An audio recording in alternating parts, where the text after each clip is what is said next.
Good day and welcome to Letters and Politics. I'm Mitch Jeserich. Today we're joined for the next 35 minutes or so by renowned philosopher, author, activist, and now presidential candidate, Dr. Cornel West. Our thoughts of having Dr. West on are about giving you an opportunity to ask your own questions concerning his presidential run. As you know, we are in the midst of a very important fund drive for this radio station, but I'm going to save all of that for after our conversation. Instead, I'm just going to give you the phone number to get a question in right now. And I ask that you keep your question succinct, to the point, and short so that we can get in as many people as possible. That phone number is 1-800-958-9008. Again, that's 1-800-958-9008. Dr. West, thank you so much for your willingness to do this. Thank you. You honor me by being willing to be in conversation with me, my dear brother Mitch. It's great to have you. And as we wait for colors to be lined up, I do just have two quick questions for you that are mine. On this program, we focus a lot on history. We've done a series of programs about what's known as the social gospel and the Black social gospel with Derry Gorian, who I think is a friend and a colleague of yours. The Black social gospel is a tradition that comes out of the Black church and a tradition that fuses religion with social justice. This is the tradition that Martin Luther King Jr. came out of. And after his assassination, this movement turned towards politics. Many people, including Jesse Jackson, ran for president. Others ran for Congress and won. And I asked Derry Gorian in this interview, as you now yourself were running for president, should we see your presidency and your run as part of that tradition? And he responded that you are definitely a shining star from this tradition. But he also said you were beyond the tradition. He quoted, as I think you often do, Walt Whitman, I contain multitudes, which I thought was a nice way of saying it. I preface my question with that by really just asking you, how do you see your candidacy for president in history? Wow, what a question. Let me begin by saying that Derry Gorian is one of the great joys in my life. He's my colleague. We break bread. I usually go about 3 or 4 hours nonstop every time we get together. But he's someone I have a deep love for, deep respect for. And of course, his writings are just magisterial, just major text, 400, 500, 600 pages. And of course, he's in some ways a better person to raise that question than me in terms of role in history. But it is true that my primary tradition is a tradition that comes out of the West household. Irene and Clifton comes out of Shiloh Baptist Church, Reverend Willie P. Cook and Deacon Hinton, Sarah Ray, my vacation Bible school teacher. You could call it Black social gospel, but it's really just it's a tradition that is rooted in a conception of the world in which love is at its core, in which courage is the means by which love stays alive. So you got love and courage, those two pillars. That's very important. And I think in many ways, though, brother, the spiritual source and resource that I've always fallen back on is very much love of families, very much Christian narratives, Christian stories, is very much concrete examples of those who empty themselves and give of themselves. That's why the Black musical tradition, in many ways, is one of the great manifestations of it. It's hard to find a musical tradition that has, in the face of so much hatred and terror and trauma, continually produces these love warriors who are grounded in giving themselves, emptying themselves, hardly having a breath when they get off the stage. You know, that's James Brown, that's Aretha Franklin, that's Luther Vandross, that's Donny Hathaway. And there's something about that love and courage that makes all the difference for me. I'm going to stay away from the questions that you've already been asked a million times about running in an election as a third party candidate when you have two major parties and the danger of a Republican, Trump potentially winning that. If any of our listeners want to ask that question, that's fine. But you can also go online and easily find your response to that. Of course, you could say whatever you want to say. But I did hear in an interview that you did, that I found interesting and I did want to follow up on, is that you actually plan to campaign in Trump territory, to go to Trump territory. Have you done that yet? Well, I mean, I already have in terms of just television, because I've had a number of interviews on Fox News. Fox News really still is Trump country in that regard.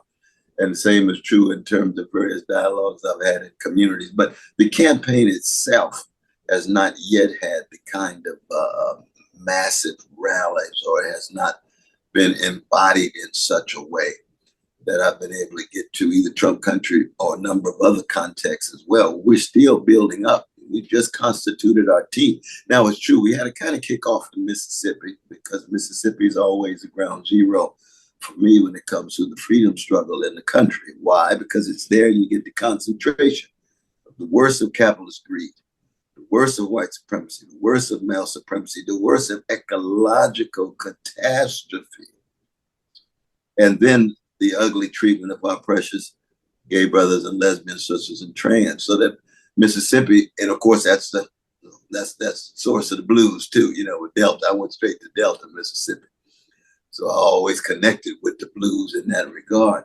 But in the coming months, you shall see some wonderful, wonderful examples of what it really means to engage the public in such a way that we're able to look honestly at all of the catastrophe, despair, and social misery, and allow none of those three to have the last word. We end with fighting, we end with resilience, we end with resistance. And that's very much what the Black social gospel tradition is all about too. Oftentimes, I think we think of Trump country and Trump supporters being poor white people. How do you plan to address them? Trump approach them like human beings. You know, we know that. I mean, what I call Trump a neo-fascist, but that doesn't mean that all who vote for him are neo-fascists. He's got a very diverse, heterogeneous social base. People who are voting for Trump have a tremendous diversity. 1 out of 8 voted for my dear brother Bernie Sanders in 2020. 1 out of 12 had voted for Obama. So you got a lot of different kind of folk. We got to shatter all of these stereotypes. And there are a significant number of folk in the professional managerial class who vote for Trump. I mean, Trump had 56% of white brothers and 53% of white sisters. They weren't all poor at all. They come from a variety of different strata and classes in that regard. But most importantly, you approach them as human beings, trying to make the case that you are concerned about their health care. You're concerned about their jobs with a living wage. You're concerned about the education of their kids, that you're concerned about safety in their community. And there, I think if we can reach that kind of human level, that's a challenge. It's hard these days to get beyond the stereotypes. It really is, but we have to. We have to. And that's how I proceed, my brother.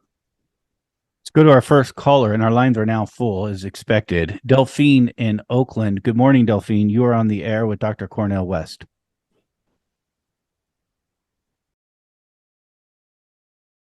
Hello, Delphine. Delphine dropped. Delphine dropped. So let's next. That means we have a line open, folks.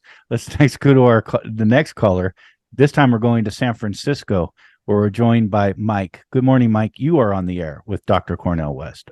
Good morning. I'm going to be voting for Dr. West, just like I voted for Eldridge Cleaver and Ralph Nader back in the day. The question I have is, why hasn't there been a third party, a real left third party that espouses the ideas that Dr. West is for? This to me is very disappointing. I will not vote for the Democrats anymore. So I just wanted to get his take on the state of why there is not a real alternative in this country, like almost every other country has. Thank you, Mike. Yeah, no, Brother Mike, I appreciate those kind words and your support, though, brother. You remember Margaret Thatcher had Tina. There is no alternative. That became the overarching perspective in the United States for a long time. There's no alternative to the right-wing Republican Party. There's no alternative to the milquetoast neoliberal Democratic Party. And anybody who does attempt to push the two-party system aside to bring a critique and indictment on the corporate duopoly becomes a spoiler, becomes the cause of the worst that happens in any election. And that's heavy. They put that on Brother Ralph Nader. He's one of the most towering freedom fighters of the 20th century. And he's a spoiler. Jill Stein, my dear sister Jill, the same way. That we have a system, Marcuse called it a one-dimensional society. We have a system that is structured in such a way that it's very difficult for oppositional and for oppositional forces to be manifest in institutions. You might have oppositional voices here or there, but those voices get incorporated quickly. Those voices get diluted quickly. But to create alternative institutions and alternative movements, oh, that's so very difficult in our society. And then we should be very honest about it. There's mechanisms of repression. That when you do have a powerful oppositional movement, the FBI is going to come at you with character assassination, literal assassination, so that, you know, the elites in this society, the greed at the top, they are very serious about containing and incorporating any kind of opposition. And yet, many of us are willing to fight anyway. So I salute my brother for both his kind words. And there's going to be some of us, including Brother Mike, who are going to go down fighting. Just a quick clarification about your candidacy. You announced that when you announced your candidacy, you did as with the People's Party. My understanding now is that you're also running for the nomination for the Green Party, which will have to go through a nominating process with the Green Party. Are you going for both? No, just the Green Party. Just the Green Party. Definitely. Just the Green Party. And right now we've got about 20 states. My dear brother Rick Lash is just magnificent in terms of his work on ballot access. We'll probably have about 32 states by the beginning of the year, and we hope to have all 50 or at least 48, 49 by November. So we're going to be in strong shape. We really are. And we're going to provide an alternative. We're going to raise our voices. We're going to bear witness. And we're going to try to expose how both parties are tied to big money, big military, how they have very little interest in the plight of poor and working people. And in the end, given the ecological catastrophe, we're right on the edge of the cliff now, that at least some of us are trying to make sure that there is an alternative, that Tina does not become so normalized and naturalized. There is no alternative normalized and naturalized that people don't feel as if there is another way. Let's next go to Santa Cruz, where we're joined by Marilyn. Good morning, Marilyn. You are on the air with Dr. Cornel West. Thank you. I very much appreciate your values and advocacy. And I agree, the problem is the corporate state, capitalism underlies it all. My question is, I strongly feel medical freedom is a human right, and that mandatory vaccine laws are a violation of the basic human right to voluntary consent without coercion to any and all medical procedures, tests, experiments, and preventative measures. I'm reading from Learn the Risk, a document called Vaccines for Health or Profit. And I also read the book by Robert F. Kennedy Jr., well documented, called The Real Anthony Fauci, Bill Gates, Big Pharma, and the Global War on Democracy and Human Health. And I wonder, what is your stand on vaccines, they all are Okay, Marilyn. have adverse effects. In fact, yeah, we got it, Marilyn. We got it. We do want to make sure there's time for everyone, but you got your question in, and we're going to allow Dr. West to answer it. Oh, I thank my dear sister Marilyn for raising that question. I want to begin with an affirmation of what she started her statement with, which is the corporate greed sitting at the center of our society, and in many ways our world. We've got an international capitalist, predatory capitalist processes at work that's just soaking the environment, workers across the board for profits, profits, profits. And there's no doubt that the pharmaceutical company has disproportionately shaped and influenced public policy when it comes to health. That relates to vaccines or a whole host of others. Now, I don't view all vaccines as the same. You see, there are certain vaccines over time that have been tried and true. There's other vaccines that have not. Now, we're talking about during the pandemic, a situation which it was very clear that they were trotting out these vaccines and not having the kind of robust public conversation that allowed for a variety of different voices, and instead allowed for the pharmaceutical industry to be in the driver's seat. I mean, what I'd like to do is first, I want a truth commission to find out what really happened during the pandemic. We need to find out what was going on, what kind of pharmaceutical industry operations were actually going on. But I would never put all vaccines in the same basket.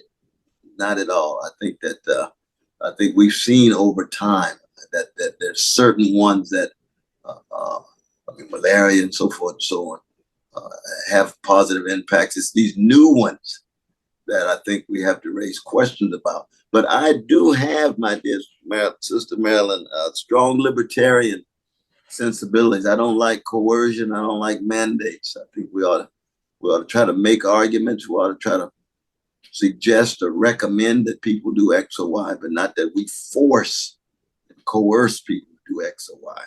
It just cuts against my own libertarian sensibility. Of course, you're running for president. Let's just say you won, and let's say you won in a very similar environment of what happened in 2020 with the onset of the pandemic. How would you have handled that situation concerning vaccines? Again, I would never proceed in a coercive way. I'd use a bullet pulpit, try to convince my fellow citizens that we have a process in place that results in the kind of vaccine that have been tried and tested, and therefore it is worth your while. But I would never impose it. I would never be coercive to people. I would try to convince them, but I would never force it in that regard. People do have a right to make their own choices. Let's next go to Carlos, who is in Carson. Good morning, Carlos. You are on the air with Dr. West. Dr. West, I like your stance on vaccinations, but my question is this. Human rights movements under the guise of human liberation towards equality and fraternity are dividing our society and causing chaos. Would you continue the endorsement of all these phony human liberation movements, which are really controlled by the elite, the top elite? If you look at who's financing all these movements, you got the George Soros, you got the Rothschilds, Rockefellers, the top elite are controlling these movements to lead them into anarchy. Would you continue that endorsement? But my dear brother, it depends on which ones you're talking about. Certainly, we had to be highly suspicious of the elite using the language of human liberation when they're not committed to fundamental liberation movements. And there is a long history of that. You are absolutely right. Oftentimes, though, it's a matter of these foundations or NGOs and so forth that are trying to get in on a movement that's already been initiated and provides big money as a way of controlling or diluting them. But it depends on which movement you have in mind, my brother. We would have to look at movement after movement, because I am a movement person. I come out of the legacy of Martin Luther King Jr. The Black Freedom Movement is a movement. The Chicano movement was a movement. It was not manipulated by elites. Elites tried to get in on it but it was a genuine movement from below. So it depends on which ones we're talking about. The trade union movement right now, I'm going to UAW. It's very important. That's not being manipulated by elites. That's not being supported by foundations of NGOs. These greedy bosses, these greedy CEOs are trying to ensure that precious workers don't have access to a fair wage, don't have access to fair benefits. That's class struggle. That's movement from below. That's real. Let's go to our next caller. This time we're going to the Central Valley. No, we're sorry. We're moving on. Let's go to our next caller in Fresno, Mariposa. Good morning. You're on the air. Good morning. Blessed love, Brother Cornel West. How you do? How you doing, my dear sisters? A blessing to hear your voice. Lovely. Go ahead, Mariposa. I have so many questions, but I'm gonna just ask you. With Mumia and Mr. Peltier, Uncle Peltier being in, prison, what is your stance on that? Now, we're going to set them free. Thank you, Mariposa. While you're in presidency, because we're going to manifest that.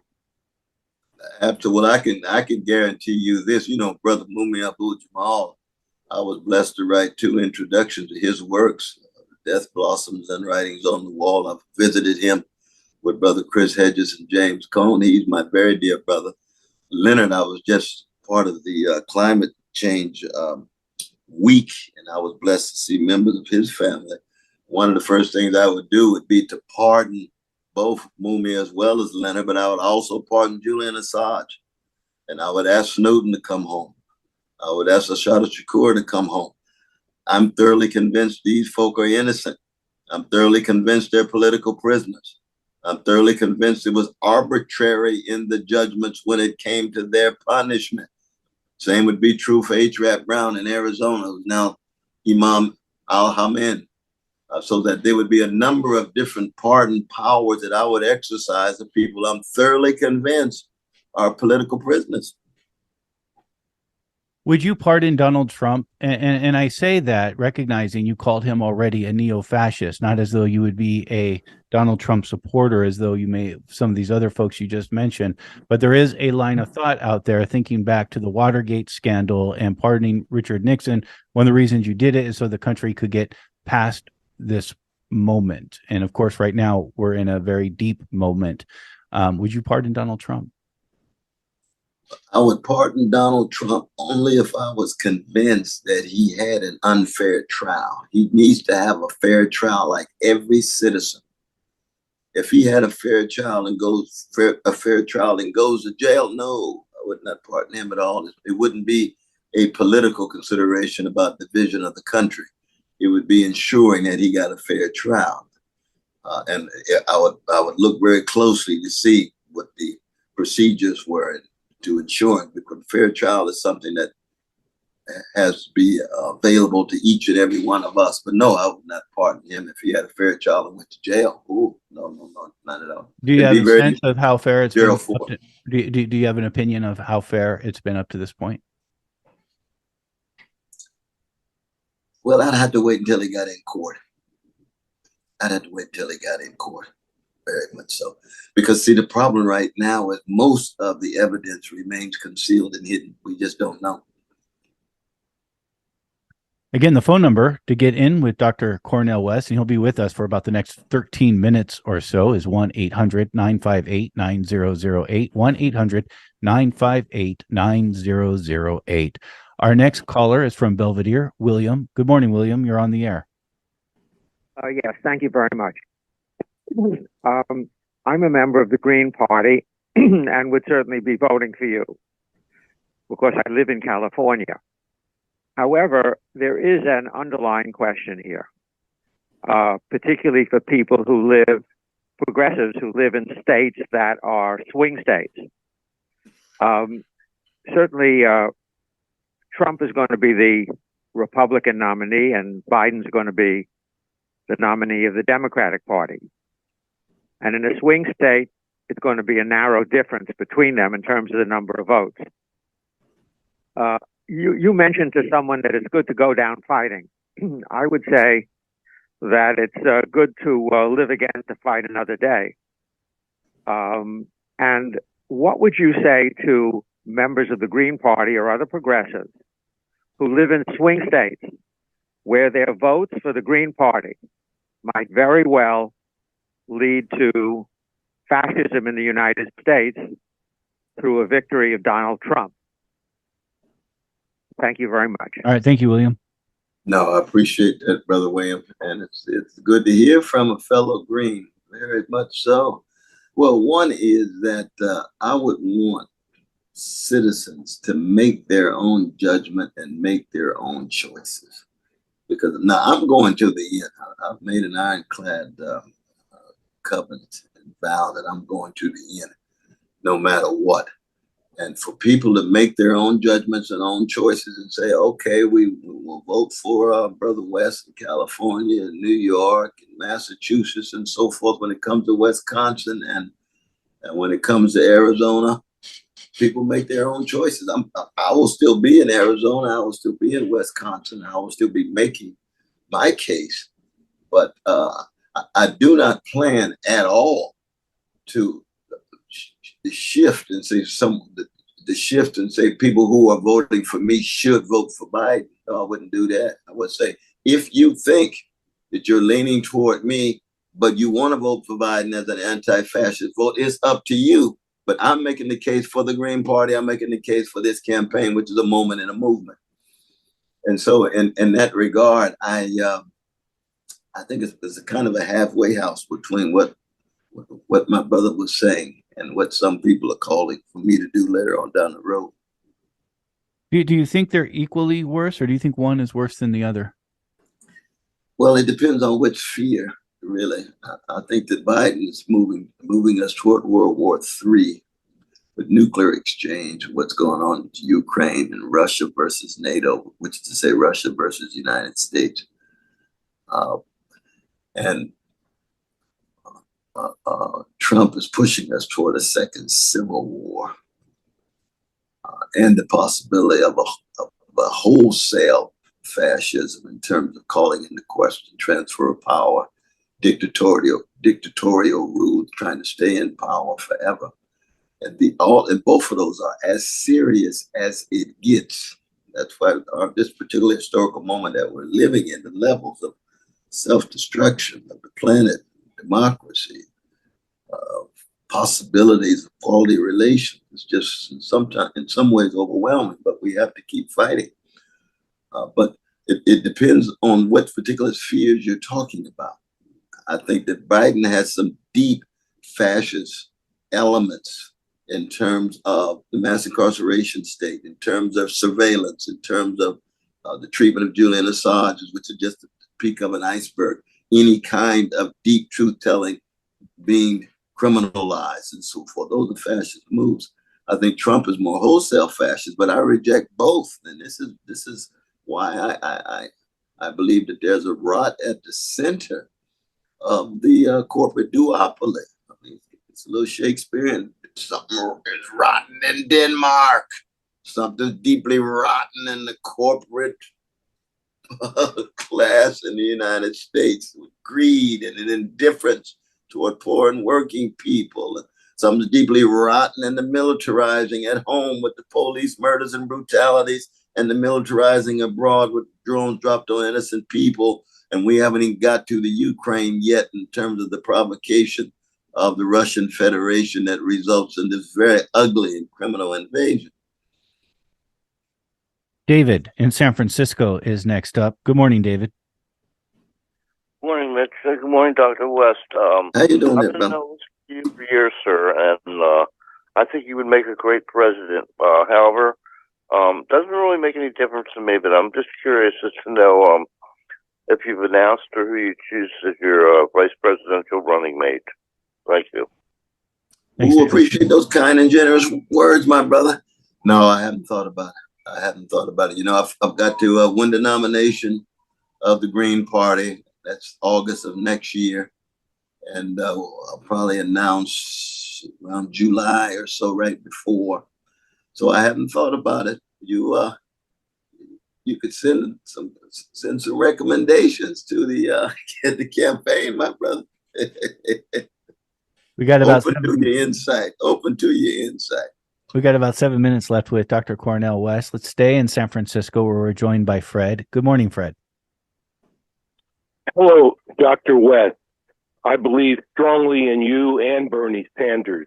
Unfortunately, the way the Electoral College works, the election of 2024 will be decided in the Rust Belt.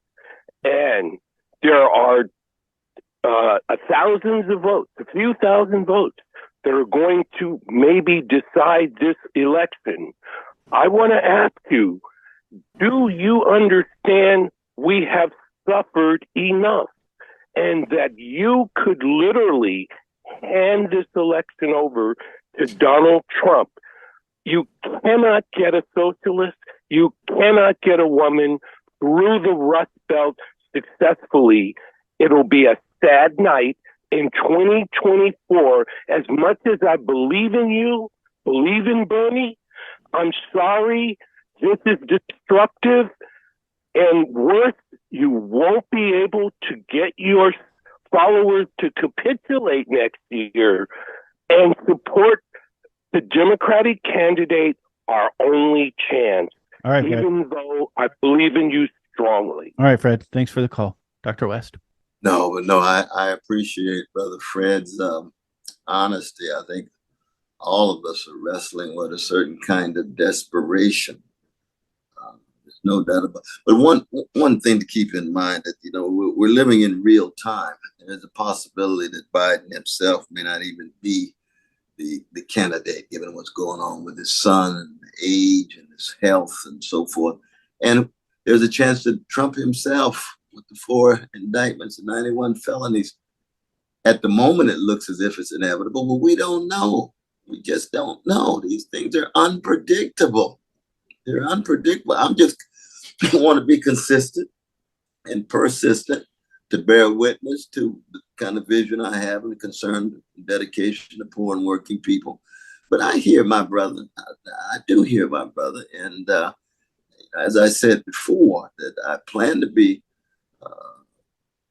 consistent all the way through. But I think sooner or later we've got to make a break. I can hear this argument: the next 4 years, the next 4 years, the next 4 years, the next 4 years. I voted for Biden last time. I thought he was going to speak to the issue that would undercut the fascism, to deal with the wage stagnation, to deal with the insecurity of economic status, to deal with the ugly white supremacy and male supremacy and other forms of scapegoating the most vulnerable, scapegoating immigrants, and scapegoating asylum seekers and so forth. And I just didn't see it in Biden. I thought that he was going to come forth stronger. So that I hear what he's saying. It's a desperate situation, but people do have to make their choices. People have to make their choices. Let's next go to Los Angeles, where we're joined by Sekou. Good morning, Sekou. You're on the air with Dr. West. Yeah, good morning. It's C2, and I'm glad that Dr. Forgive me. Can you hear me? Yes, forgive me. I mispronounced your name. My apologies. Okay, no, there's no problem. I'm glad that Dr. West made the last few comments he made, because we're not 100% sure that either one of those people are going to be running for president. But here's why I call, really, because Dr. West has a chance to be a legitimate candidate or a critic or a cabisser. And some people might think those are the same thing, but they're not. There's a distinction between the two. And the fact that you started your campaign, or part of it at least, in Mississippi was a good idea. Mississippi might be a fertile ground because of some of the groundwork that's been laid by some people who were my associates years ago. Yes. That I'd like for you to concentrate on is not Trump territory, please, but South Carolina. That is where Joe Biden became president, in South Carolina. You remember the scenario? Oh, he yes. big there because of Clyburn. He won big there because of Clyburn, and more than any other president in my lifetime, and I'm in my mid-70s, we, the Afro-American people, put Joe Biden in office. Look at Joe Biden's record from the past. Ask yourself, and consult Danny Sheehan on this. Joe Biden knew who was behind, basically, who was behind that massive drug smuggling and gun running operation that virtually tore the guts out of almost every black community in the country. That was Joe Biden. Take a real strong, hard look at him.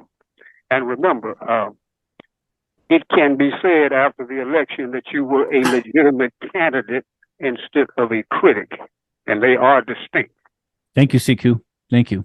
Yes, no, my dear brother Sekou, he's got a lot of wisdom there. He really does. First, I taught in prison for 41 years. Had magnificent time with my precious brothers there. But the level of barbarity in our prison system that I don't have a language for, and Biden was a major architect of it. And he bragged about it for 27 years before he then decided to run again. And so that's a crime against humanity. Now, you know, I'm a Christian, so I believe that people change, people can shift and so forth. But that's part of the legacy. The invasion, occupation of Iraq is another crime against humanity. 500,000 dead, not a mumble of earth said. You see, these are the kind of things that burn me up in terms of my own moral and spiritual sensibility. So I hear what my brother's saying. And to make that shift from critic to a legitimate candidate, which means you're tied to an institution. And by institution, what I mean are social movements that spill over into electoral politics. See, I come out of the legacy. My brother was mentioned the great Lumumba family. I was just with them there in Jackson, Mississippi. Or Martin Luther King Jr. or Fannie Lou Hamer or militant wings of the trade union movement. I'm on my way to UAW right now, Brother Sean and company. You see, those are the things that change history in the end, when ordinary people straighten their backs up. And it spills over into electoral politics. And all I am is I'm a spillover because I'm just a vehicle and a vessel of the great tradition of Black freedom struggles, a great tradition of people's freedom struggles, workers' struggles, women's struggles. And I'll never forget my vulnerable folk. Anybody who's vulnerable for me as a Christian, I don't care if trans, gay, lesbian, Jewish, Palestinian, Lithuanian, whatever it is, if you're catching hell, I'm going to be in solidarity and do what I can do to push it back. That's a moral and spiritual imperative. And that's not what ordinary politicians talk about. The garden variety politicians are just about being, you know, thermometers. They reflect the climate of opinion. I want to be a thermostat. I want to shape the climate of opinion, but I don't do it by myself. I'm just a small moment in a wave. And that wave is a social movement. That wave is a tradition of struggle. And I find joy in doing that. I have a good time, just like talking to Brother Mitch. I have a good time talking to Brother Mitch with his brim on. We're having a good time. And that joy is something that's fundamental, given the grimness and dimness of our historical moment. Dr. Cornel West, you've agreed to come on for 45 minutes and stay with us till 45 minutes after the hour. It's now 46 minutes after the hour. We want to respect your time, but I do thank you for taking this time to talk to all of us today. Thank you. And I tell you, this station is blessed to have you, Brother Mitch. We're blessed to have the station, and that's what I'm going to go try to keep on the air right now. But thank you, sir. Thank you so much, brother. Stay strong now.